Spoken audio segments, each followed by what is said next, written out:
ఆయన వారికి త్వరగా న్యాయము తీర్చును. వారి విషయమే కదా ఆయన దీర్ఘశాంతము చూపుచున్నాడని మీతో చెప్పుచున్నాను. అయినను మనుష్య కుమారుడు వచ్చినప్పుడు ఆయన భూమి మీద విశ్వాసము కనుగొనునా? దేవునికి స్తోత్రం కలుగునుగాక. హల్లెలూయా. ఇక్కడ యేసు ప్రభు ఒక మాట చెప్తున్నాడు. అదేమిటంటే, మనుష్య కుమారుడు భూమి మీదకి వచ్చినప్పుడు, అంటే మరలా రెండవసారి తిరిగి భూమి మీదకి వచ్చినప్పుడు ఆయన మనుషులలో విశ్వాసము కనుగొనునా అని అంటున్నాడు. అక్కడ విశ్వాసము కనుగొనునా అనే ఒక మాటకి కింద అక్కడ ఏముందంటే 2 అని అంకె వేసి, ఆ విశ్వాసము. ఏ విశ్వాసం అంట? ఆ విశ్వాసం. అంటే ఏ విశ్వాసాన్ని గురించి యేసు ప్రభు అంటున్నాడంటే, అంతకు మునుపు ఏదైతే చెప్పాడో, ఏదైతే వివరించాడో ఆ విశ్వాసం, అంటే అట్లాంటి విశ్వాసం మనుష్య కుమారుడు భూమి మీద కనుగొంటాడా అన్నాడు. మరి ఏ విశ్వాసము, ఎట్లాంటి విశ్వాసం అంటే, మనం లూకాసు వార్త 18వ అధ్యాయం మొదటి నుంచి చదివితే మనకు బాగా అర్థమవుతుంది. చదువుదాం. వారు విసుకక నిత్యము ప్రార్థన చేయుచుండాలి అనుటకు ఆయన ఈ ఉపమానం వారితో చెప్పాడు. చాలా జాగ్రత్తగా చూడండి. యేసుక్రీస్తు ఇక్కడ ఒక ఉపమానం చెప్తున్నాడు. దేనికోసం చెప్తున్నాడు? ఒక ఉద్దేశంతో చెప్తున్నాడు. ఏమిటి ఆ ఉద్దేశం అంటే, వాళ్ళు విసుకకుండా నిత్యము ప్రార్థన చేయాలి అని ఉద్దేశంతో ఈ ఉపమానం చెప్తున్నాడు. యేసుక్రీస్తు వారి బోధల్లో చాలా వరకు ఉపమానాలే ఎక్కువగా ఉన్నాయి. ఇంకా దేవుని వాక్యంలో ఏముందంటే, ఉపమానం లేకుండా ఆయన వారికి ఏమీ బోధించలేదు అని ఉంటుంది. అంటే యేసుక్రీస్తు ఎప్పుడు బోధ చేసినా, ఎప్పుడు వాక్యం బోధించినా ఉపమానం ఒకటి తీసుకొని ఆ ఉపమానాన్ని వాళ్ళకు వివరించి చెప్పేవాడు. ఆ ఉపమానం ద్వారానే పరలోక రాజ్య విషయాలను వాళ్ళకు తెలియజేస్తూ వచ్చేవాడు. ఎక్కడ ఆయన మాట్లాడినా ఉపమానం తీసుకొని మాట్లాడుతూ వచ్చాడు. ఉపమానం లేకుండా వాళ్ళకి ఏమీ బోధించలేదు అని ఉంది. ఇక్కడ కూడా ఒక ఉపమానం తీసుకొని యేసు ప్రభు వాళ్ళకు బోధిస్తున్నాడు. ఈ ఉపమానం వెనకాల ఏ ఉద్దేశం ఉంది అంటే, వాళ్ళు విసుకకుండా నిత్యము ప్రార్థన చేస్తూ ఉండాలి అనే ఉద్దేశంతో ఆయన ఈ ఉపమానం చెప్తున్నాడు. చాలా జాగ్రత్తగా చూడండి. యేసు ప్రభు యొక్క ఉద్దేశం ఏమిటి? మనుషులైన వాళ్ళు ప్రార్థన చేసేటప్పుడు విసుకకుండా, ఎట్లాగా? విసుగక నిత్యము ప్రార్థన చేస్తూ ఉండాలి. అంటే ఎల్లప్పుడూ ప్రార్థన చేస్తూ ఉండాలి, ఎప్పుడూ ప్రార్థన చేస్తూనే ఉండాలి. ఆ ప్రార్థన చేసేటప్పుడు విసుగు లేకుండా, ఎట్లాగంట? విసుగు లేకుండా ప్రార్థన చేయాలి. చాలాసార్లు ఒక విషయాన్ని పదే పదే మనం చెప్పేటప్పుడు విసుక్కుంటూ ఉంటాం. ఎన్నిసార్లు చెప్పాలి నీకు అనే ఒక మాట వచ్చేసింది. అలాగే కొన్నిసార్లు మనం ప్రార్థన చేసేటప్పుడు కూడా కొన్నిసార్లు ఈ విసుగు వస్తుంది. ఎన్నిసార్లు చేస్తాం ఇదే ప్రార్థన, ఎంతసేపు చేస్తాం ఇదే ప్రార్థన అనే ఒక విసుగు మన హృదయంలో వచ్చేస్తుంది. అందుకనే యేసు ప్రభు ఆ విసుగు అనేది ఎవరి హృదయంలో కూడా రాకూడదు అనే ఉద్దేశంతో ఎవరైనా సరే విసుక్కోకుండా నిత్యము ప్రార్థన చేస్తుండాలి అనడానికి యేసు ప్రభు ఈ ఉపమానం చెప్పాడు. ఒక పట్టణం ఉంది. ఆ పట్టణంలో ఒక న్యాయాధిపతి ఉన్నాడు. అంటే మన భాషలో చెప్పాలంటే జడ్జి గారు, లాయర్ కాదు. లాయర్ అయితే కనుక న్యాయవాది అంటాం, అంటే న్యాయం తరపున వాదించేవాడు. ఇక్కడ న్యాయాధిపతి అంటే ఎవరంటే జడ్జి. ఈ జడ్జి గారి దగ్గరికి వెళ్ళి ఈ విధవరాలు ప్రాధేయపడుతుంది, బ్రతిమలాడుకుంటుంది. అయ్యా, నా ప్రతివాదికి నాకు న్యాయం చెప్పయ్యా నువ్వు అంటుంది. ఎందుకు న్యాయం చెప్పయ్యా అంటుందంటే, అతడు న్యాయం చెప్పేవాడు కాదు. పేరుకి జడ్జి అయినా న్యాయాధిపతి అయినా న్యాయం సరిగ్గా చెప్పేవాడు కాదు. ఎవరు అతనికి లంచం ఇస్తే వాళ్ళ తరపునే చెప్పేవాడు. మరి మనుషుల భయం ఏమైనా ఉందా ఇతనికంటే? మనుషుల్ని ఎవరిని లెక్క చేయడు. మరి దేవుని భయం ఏమైనా ఉందా అంటే దేవుని భయం లేదు ఇతనికి. దేవునికి భయపడేవాడు కాదు, మనుషులను కూడా లెక్క చేసేవాడు కాదు.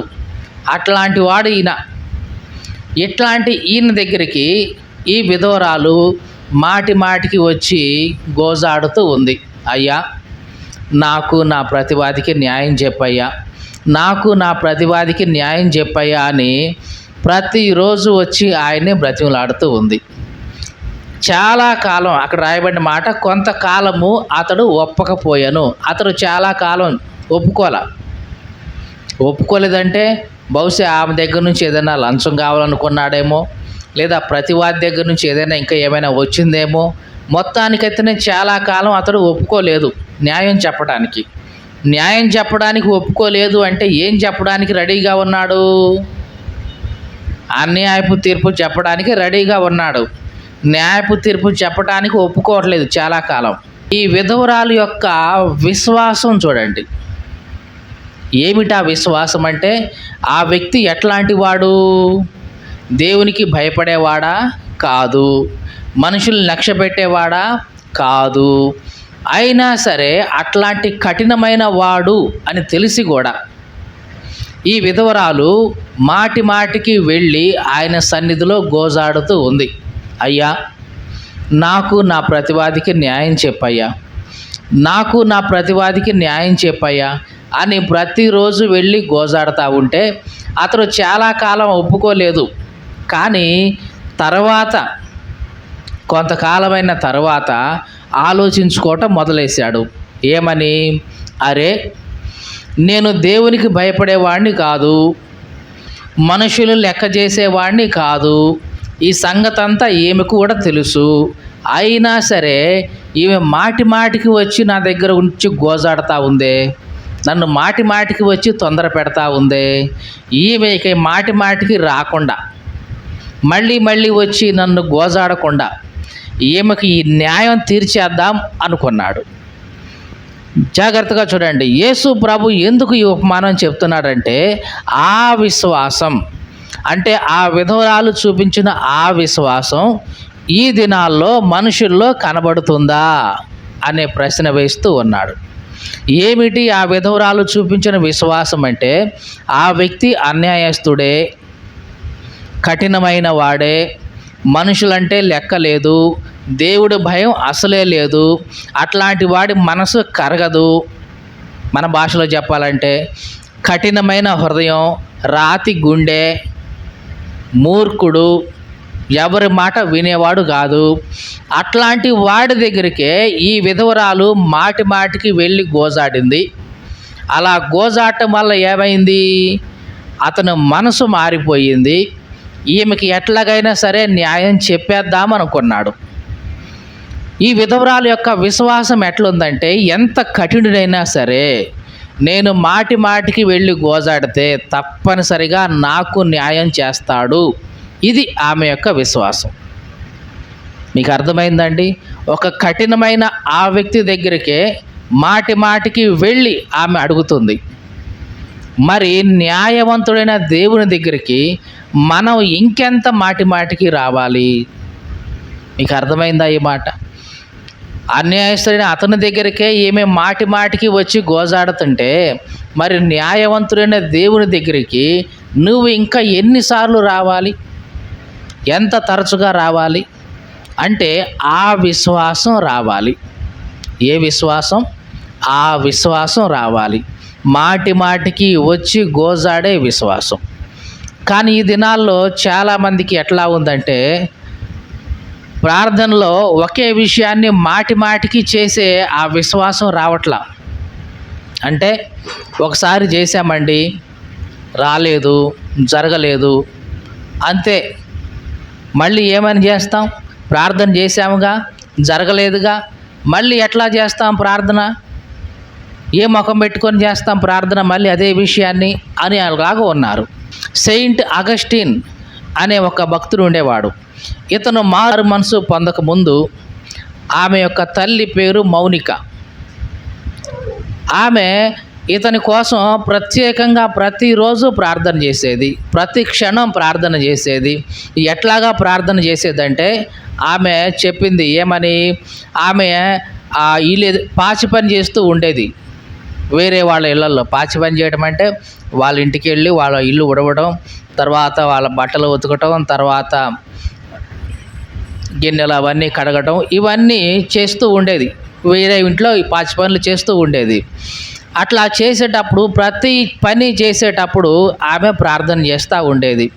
ఉదాహరణకి ఇల్లు ఉడుస్తూ ఉంది, అప్పుడు కూడా ప్రార్థన చేస్తూ ఉండేది. ఏమని, ప్రభువా నేను ఈ ఇంటిని, ఈ నేలను ఎంత శుభ్రంగా ఊడ్చేస్తున్నానో అలాగే మీరు కూడా నా కుమారుడి యొక్క హృదయాన్ని, నా కుమారుడి యొక్క మనసుని అంత శుభ్రం చేయాలి ప్రభువా అని ప్రార్థన చేసేది.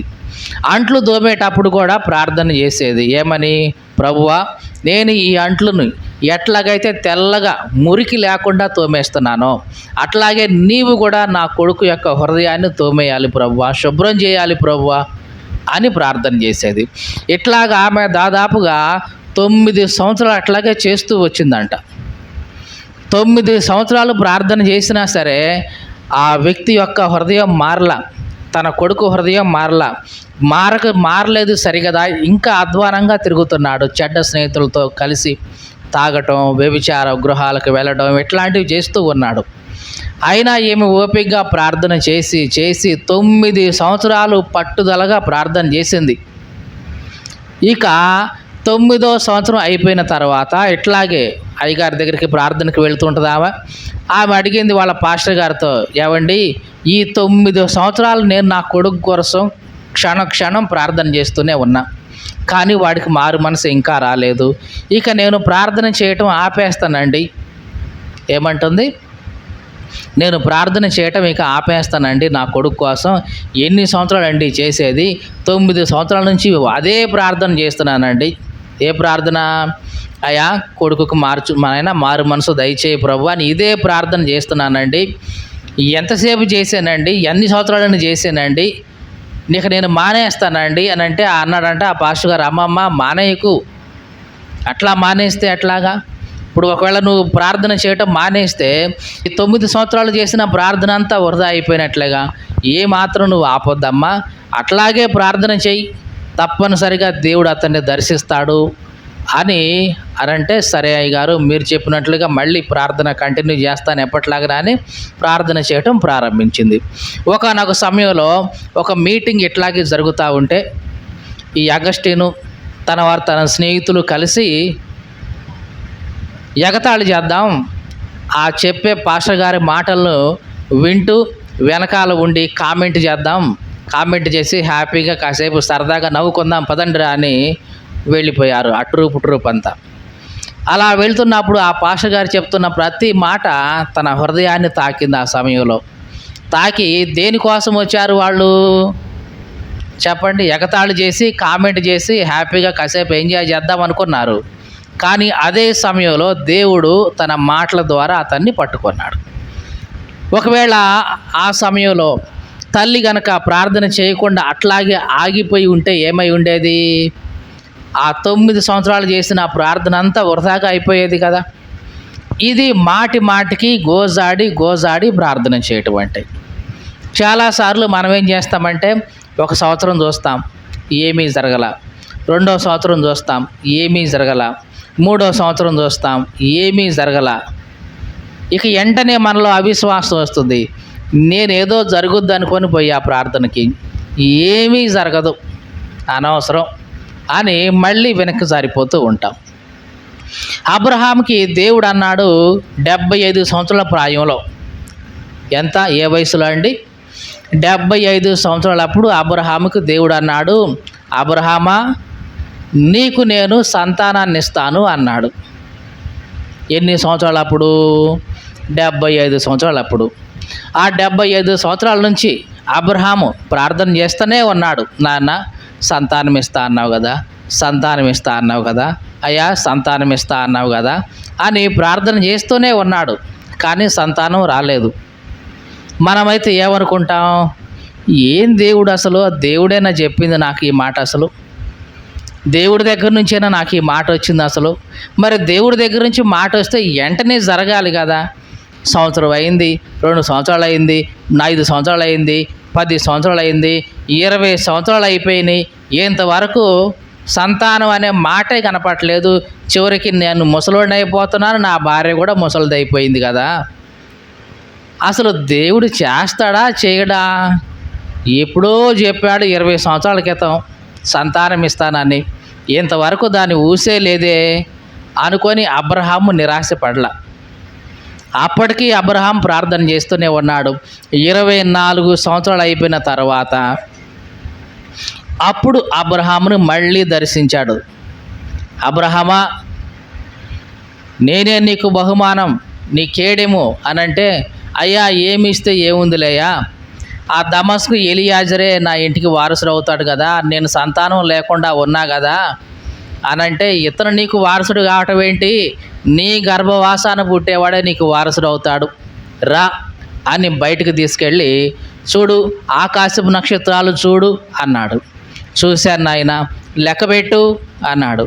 లెక్కించలేను నాయన, అట్లాగా నీ సంతానం ఉంటుంది. మళ్ళీ సముద్ర ఒడ్డుకు తీసుకెళ్ళాడు. ఆ ఇసుక రేణువులను లెక్కబెట్టు, లెక్క పెట్టలేను నాయన, అట్లాగా నీ సంతానం ఉంటుంది. కాబట్టి నువ్వు భయపడ మాకు, ఎలియాజర్ నీకు వారసుడు అనుకో మాకు, నీ గర్భవాసాన పుట్టబోయేవాడే నీకు వారసుడు అన్నాడు. తర్వాత ముగ్గురుగా వచ్చి దర్శించాడు. మళ్ళా ఈ సంవత్సరానికి మళ్ళీ నీ దగ్గరికి వస్తా, మళ్ళీ సంవత్సరం తర్వాత నీ దగ్గరికి వస్తా, ఇదిగో శారా చేతిలో కుమారుడు ఉంటాడు అని చెప్పి వెళ్ళిపోయాడు. ఎప్పటికీ దేవుడు చెప్పి సంతానం ఇస్తా అని చెప్పింది ఎప్పుడు? 75 సంవత్సరాలకి. చివరికి సంతానం కలిగింది ఎప్పటికీ? 25 సంవత్సరాలకి. అంటే 100 సంవత్సరాలు వచ్చిన తర్వాత అబ్రహాముకి కుమారుడు కలిగాడు. మరి ఈ 25 సంవత్సరాలు అబ్రహాము దేవుని సన్నిధిలో ఎదురు చూస్తూ ఉన్నాడు. మీకు అర్థమైందండి? అది నిజంగా అబ్రహాము యొక్క విశ్వాసం. అందుకే అబ్రహాము విశ్వాసులకు తండ్రి అయిపోయాడు. ఈ 25 సంవత్సరాలు కూడా అబ్రహాములో ఎటువంటి అవిశ్వాసం రాలేదు. ఏంటో దేవుడు చెప్పాడంట, అసలు జరుగుద్దా లేదా ఇది అని అవిశ్వాసం రాలా. కానీ మనలో ఏముంటుందంటే 2 నెలలు, 3 నెలలు, 5 నెలలు, 6 నెలలు, సంవత్సరం, 2 సంవత్సరాలు, 3 సంవత్సరాలు అయింది అంటే ఏంది జరిగేదేమి కాదండి. అంటే అప్పటికప్పుడు జరిగితే మనకు అయినట్టు. కానీ దేవుడు మన నుంచి ఆశించేది ఇది కాదు. మాటి మాటికి గోజాడే విశ్వాసం, మాటి మాటికి ఆయన దగ్గరికి వెళ్ళే విశ్వాసం, ఆయన కోసం ఎదురు చూసే విశ్వాసం. ఈ విశ్వాసాన్ని దేవుడు మన నుంచి ఆశిస్తున్నాడు. మీకు అర్థమైందండి ఈ మాట? మాటి మాటికి ఒక విషయం కోసం నువ్వు ప్రార్థన చేయాలి. అట్లాంటి విశ్వాసం నీలో కలగాలి. జార్జ్ ముల్లర్ అనే ఒక భక్తుడు ఉండేవాడు. ఏం పేరండి? George Muller. ఆయన తన స్నేహితుడి కోసం, ఎవరి కోసం? తన స్నేహితుడి కోసం 64 సంవత్సరాలు ప్రార్థన చేశాడు. ఎంత ఓపిక, ఎంత సహనం! మనం ఎప్పుడైనా మన కుటుంబీకుల కోసం అంతసేపు అన్ని సంవత్సరాలు చేసి ఉంటామా? చెయ్యం సరికదా. అవిశ్వాసంతో మాట్లాడతాం. వీళ్ళు మారరు, మా నాన్న మారడు, మా అన్నయ్య మారడు, మా ఆయన మారడు, మా తమ్ముడు మారడు అని అవిశ్వాస మాటలు మనలో నుంచే వచ్చేస్తాయి. వాళ్ళు మారతారో లేదో అవన్నీ పక్కన పెట్టు, ముందు అవిశ్వాసం మనలో నుంచే బయలుదేరుతుంది. వీళ్ళు మారరు, అసలుకి వీళ్ళకి మారు మనసు రాదు, వీళ్ళ మనసు ఎప్పటికీ మారదు, వీళ్ళింతే అనే ఒక డెసిషన్కి మనమే వచ్చేస్తాం. కానీ జార్జ్ ముల్లర్ గారు తన స్నేహితుడి కోసం 64 సంవత్సరాలు ప్రార్థన చేశాడు. చివరికి చనిపోయే ముందు కూడా ప్రార్థన చేశాడు తన స్నేహితుడి కోసం. అప్పటికీ కూడా తన స్నేహితుడికి మారు మనసు రాలా. చనిపోయే ముందు తన స్నేహితుడిని పిలిచాడు. అరే, నీ కోసం నేను 64 సంవత్సరాల నుంచి ప్రార్థన చేస్తూనే ఉన్నారా, నువ్వు మారు మనసు పొందలేదు. సరే, నేనేమి బాధపడట్లేదు, కానీ నాకు ఒక నమ్మకం ఉంది. నా దేవుడు సన్నిధిలో నేను చేసిన ప్రార్థన ఎప్పటికీ కూడా వృధాగా పోదు. తప్పనిసరిగా నేను నిన్ను పరలోకంలో కలుసుకుందాం అక్కడ అని చెప్పి చనిపోయాడు. మీకు అర్థమైందండి? నా స్నేహితుడు అయిన నిన్ను నేను తప్పనిసరిగా పరలోకంలో నేను మళ్ళీ కలుసుకుంటా, నా ప్రార్థన నా దేవుడు ఎన్నడూ కూడా వృధాగా పోనివ్వడు అని చెప్పి ఆయన చనిపోయాడు. ఆయన చనిపోయిన తర్వాత ఆయన అంత్యక్రియలకు వచ్చాడు. ఈయన అంత్యక్రియలకు వచ్చిన తర్వాత అక్కడ ఉన్న జన సమూహాన్ని కానీ, అక్కడ తన గురించి మాట్లాడుతున్న మాటలు కానీ ఇవన్నీ విని అప్పుడు ఈ స్నేహితుడు మారు మనసు పొందాడు. మీకు అర్థమవుతుందండి? నీవు ఎవరి కోసమైనా చేసే ప్రార్థన అది కంటిన్యూగా చేస్తానే ఉండు. ఎంతకాలం చేయాలండి? నువ్వు చనిపోయేంత వరకు చేస్తూనే ఉండు. ఆ ప్రార్థన ఎన్నటికీ కూడా వృధాగా పోదు. మీకు అర్థమైందండి? నువ్వు చేసే ప్రార్థన ఎట్లాంటిదంటే ఒక ఆవిరిలాగా ధూపంలాగా ఎగిసిపోతుంది దేవుని సన్నిధికి. మనకు బాగా తెలుసు, వర్షాకాలంలో వర్షాలు వస్తాయి. ఎట్లా వస్తాయో తెలుసా అండి? ఎండాకాలంలో బాగా వేడిగా అవుతున్నప్పుడు ఆ చెరువుల్లో ఉన్న నీళ్లు, బావుల్లో ఉన్న నీళ్లు ఇవన్నీ కూడా ఆవిరై పైకి వెళ్ళిపోతాయి. అలా ఆవిరై పైకి వెళ్ళిపోయిన తర్వాత చల్లటి మేఘం లాగా తయారైపోయి ఆ మేఘం చల్లబడిపోయి అప్పుడు వర్షం వచ్చేస్తూ ఉంటుంది. అలాగే నీ జీవితంలో నువ్వు ఎవరి కోసమైనా సరే, నీ కుటుంబంలో నీ భర్త కోసమే కావచ్చు, నీ పిల్లల కోసమే కావచ్చు, నీ తల్లిదండ్రుల కోసమే కావచ్చు, నీ బంధువుల కోసం కావచ్చు, నీ స్నేహితుల కోసం కావచ్చు, నీవు చేసే ప్రార్థన ఎన్నటికీ కూడా వృధాగా పోదు. అది ఆవిరిలాగా పైకి ఎగసి కొంతకాలానికి దేవుని సన్నిధి నుంచి దీవెనపు వర్షాలు కురుస్తాయి. మీకు అర్థమైందండి? ఆశీర్వాదపు వర్షాలు వచ్చేస్తాయి. అలా వచ్చినప్పుడు తప్పనిసరిగా దాని ఫలితం నువ్వు చూస్తావు. అంటే నీవు చేసే ప్రార్థన ఎన్నటికీ కూడా వృధాగా పోదు అనే ఉద్దేశం నీకుంటే నీవు మాటి మాటికి ప్రార్థన చేస్తావు. అవునా కాదా? యేసుక్రీస్తు మన జీవితంలో ఆశించే విశ్వాసం కూడా ఇదే. మాటి మాటికి వెళ్ళి ప్రార్థన చేసే విశ్వాసం. ఏ విషయం కోసమైనా సరే ఏం చేయాలి? మాటికి వెళ్ళి చేయాలి. చాలాసార్లు మనం అనుకుంటాం, ఈ చిన్న విషయమే కదండి, దీనికోసం కూడా ప్రార్థన చేయాలా? ఏమనుకుంటాం? ఈ చిన్న విషయమే కదండి, దీనికోసం కూడా ప్రార్థన చేయాలా అనుకుంటాం.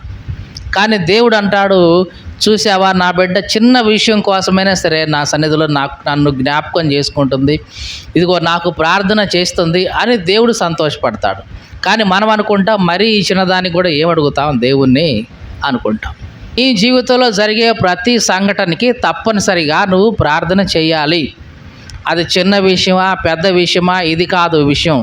ప్రతిదీ కూడా ప్రార్థనలో నువ్వు పెడుతున్నావా లేదా? అన్నిటి కోసం గోజాడుతున్నావా లేదా? ఇది దేవుడు నీ నుంచి కోరేది. ఇట్లాంటి విశ్వాసం కావాలి. ఆ విశ్వాసం అంటే మాటికి దేవుని సన్నిధికి వెళ్ళి ప్రార్థన చేసి గోజాడే ఆ విశ్వాసం నీలో ఉంటుందా? అసలు నీలో ఉంటుందా? ఒక్కసారి మనలను మనం పరీక్షించుకోవాలి. మనకేదైనా బలహీనత వచ్చింది, అనారోగ్యపరమే కానీ లేకుంటే ఇంకేదైనా సరే వచ్చింది, వెంటనే మన ఆలోచన ఎక్కడికి వెళ్తుంది? హాస్పిటల్కి పోదాం, లేదా టాబ్లెట్ తెచ్చుకుందాం, లేదా ఇంకేదో చేద్దాం, ఇట్లాగా పోతుంది తప్ప ముందు ప్రార్థన చేద్దాం, తర్వాత టాబ్లెట్ హాస్పిటల్ అని ఆలోచిస్తామా? ముందు దేన్ని గురించి ఆలోచిస్తాం? ముందు నీకు బలహీనత రాగానే దేన్ని గురించి ఆలోచించాలి? ముందు దేవుని దగ్గరికి వెళ్ళడం అలవాటు చేసుకోవాలి. తర్వాత దేవుడు నీకు అందిస్తున్న టాబ్లెట్ కానీ, దేవుడు నీకు అందిస్తున్న ట్రీట్మెంట్ కానీ ఇవన్నీ వాడొద్దని అనట్లేదు. అన్నీ కూడా దేవుడు నీ కోసం ఏర్పాటు చేసినవే. అంటే నీవు నీ బలహీనతల నుంచి విడుదల పొందడం కోసం, నీ రోగం నుంచి నువ్వు బయటపడటం కోసం ఇవన్నీ దేవుడు నీ కోసం ఏర్పాటు చేసినవే. వాటిని ఉపయోగించుకోవాలి, తప్పు కాదు. దానికంటే ముందు నీకు అన్నిటికంటే ముందు ఎవరు గుర్తు రావాలి? దేవుని సన్నిధి గుర్తు రావాలి. ఏదైనా నీకు కష్టం వచ్చిందా, ఇబ్బంది కలిగిందా, ముందు వెంటనే మోకరించి ప్రార్థన చేయడం అలవాటు చేసుకోవాలి. ఈ విశ్వాసం నీలో ఉందా? యేసు ప్రభు అదే అడుగుతున్నాడు. మనుష్య కుమారుడు భూమి మీదకి వస్తున్నప్పుడు ఆయన ఈ విశ్వాసం మనుషుల్లో కనుగొంటాడు. అసలు మనుషుల్లో కనబడిద్దా ఆయనకు? ఈ దినాల్లో పరిస్థితులు చూస్తే నిజంగా అట్లా కనపడదేమో అనిపిస్తుంది. అంటే టెక్నాలజీ పెరిగిపోయింది, అంతా కూడా ఫాస్ట్ ఫుడ్ సెంటర్ అయిపోయినాయి, ఫాస్ట్ ఇంటర్నెట్ అయిపోయింది, మనుషులంతా బిజీగా తయారవుతున్నాడు. ఇట్లాంటి బిజీ లైఫ్లో ఏదైనా ఇన్సిడెంట్ జరిగితే దానికి డాక్టరా లేకపోతే ఇంకా అదా ఇదా దానికోసం పరిగెత్తున్నాడు తప్ప కొద్ది సమయం మోకరించి దేవుని సన్నిధిలో ప్రార్థన చేద్దాం అనే ఆలోచన మనిషికి రావట్లా. ఇట్లాగా ప్రార్థన చేయమని ఎవరైనా మాలాంటి వాళ్ళు చెప్తే వాళ్ళకి ఎట్లా ఉన్నారంటే వింతగా అనిపిస్తుంది. ఈయనకి ఏం పని బాట లేదు, ఇంత టెక్నాలజీ పెరిగింది, అసలు ఎంత పెరిగింది, ఈ టైంలో ప్రార్థన చేసుకోమంటాడేంటి అనిపిస్తుంది. నీ టెక్నాలజీ వద్దంటలేదు, వాడు వద్దంటలేదు, కానీ దానికంటే ముందు నీవు గుర్తు చేసుకోవాల్సింది ఎవరిని? దేవుణ్ణి గుర్తు చేసుకోవాలి. ముందు దేవుని సన్నిధిలో ప్రార్థన చెయ్యి, తర్వాత నీకు అందుబాటులో ఉన్న టాబ్లెట్ తీసుకో, తప్పులేదు, తర్వాత నీకు అందుబాటులో ఉన్న ట్రీట్మెంట్ తీసుకో. కానీ అన్నిటికంటే ముందు నీకు గుర్తు రావాల్సింది ఏమిటంటే దేవుని సన్నిధి, ప్రార్థన గుర్తుకు రావాలి. మాటికి వెళ్ళి దేవుని సన్నిధిలో గోజారటం అలవాటు చేసుకోవాలి. ఈ విశ్వాసం నీలో దేవుడు చూడాలనుకుంటున్నాడు. అంత్యకాలం, మనుషుల్లో భక్తి మొత్తం తరిగిపోయే కాలం, ప్రార్థన అంతా వీగిపోయే కాలం. ఎట్లాంటి సమయంలో మాటికి గోజాడి ప్రార్థన చేసే విశ్వాసం నీలో ఉందా? ఇట్లాంటి విశ్వాసాన్ని నీలో దేవుడు చూడాలనుకుంటున్నాడు. మరి అట్లాంటి విశ్వాసం మనలో ఉందా? యేసు ప్రభు ఈ ఉపమానాన్ని ఎందుకు చెప్పాడు అంటే మాటికి వీళ్ళు ప్రార్థన చేయాలి, విసుగకోకుండా ప్రార్థన చేయాలి, నిత్యము ప్రార్థన చేయాలి అని చెప్పడానికే ఆయన ఈ ఉపమానం చెప్పుకుంటూ వచ్చాడు. మరి నీకు ఇది అర్థమైతే, యేసు ప్రభు యొక్క ఉద్దేశం నీకు అర్థమైతే నీవు కూడా ఏం చేస్తావు? మాటికి ప్రార్థన చేస్తావు, నిత్యము ప్రార్థన చేస్తావు, విసుగకుండా ప్రార్థన చేస్తావు. ఎట్లాగా? విసుగకుండా నీకు ఫలితం వచ్చేంత వరకు లేదా నీవు చనిపోయేంత వరకు ఒక విషయాన్ని కోసం నువ్వు ప్రార్థన చేస్తూనే ఉండాలి. ఏం చేయాలి? చేస్తూనే ఉండాలి. అది జరగట్లేదండి, 10 సంవత్సరాల నుంచి చేస్తున్నా, 20 సంవత్సరాల నుంచి చేస్తున్నా, నీవు చనిపోయేంత వరకు చెయ్యి, నీ పని చేసి నువ్వు ముగించు. తప్పనిసరిగా దాని ఫలితాన్ని దేవుడు నీకు చూపిస్తాడు. ఆ తర్వాతైనా సరే నీవు చేసిన ప్రార్థన యొక్క ఫలితం ఉంటుంది. దేవుడు నీకు ఓపిక ఇచ్చినంత కాలం ప్రతి విషయాన్ని గురించి పదే ప్రార్థన చేస్తూనే ఉండాలి. అవిశ్వాసం లేకుండా, అవిశ్వాస మాటలు రాకుండా ప్రార్థన చేయాలి. చాలాసార్లు మనం చేసే ప్రార్థనలు ఫలించకపోవడానికి కారణం ఏంటంటే అవిశ్వాస మాటలు మనల నుంచే వస్తుంటాయి. మీకు అర్థమైందండి?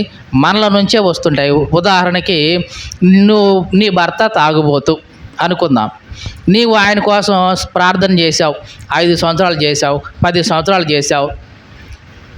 చేసిన తర్వాత ఇక నువ్వే మాట్లాడుతూ ఉంటావు, ఎప్పటికీ మారు మనసు బంధడు, బతికింతే, ఎంతకాలం ప్రార్థన చేసే ఈయన కోసం, ఈయన బతికింతే, మారు మనసు బంధడు, మార్పే రాదు, ఎట్టే జత్తడు అని ఇట్లాంటి అవిశ్వాసం మాటలు నీలో నుంచే వస్తున్నాయి.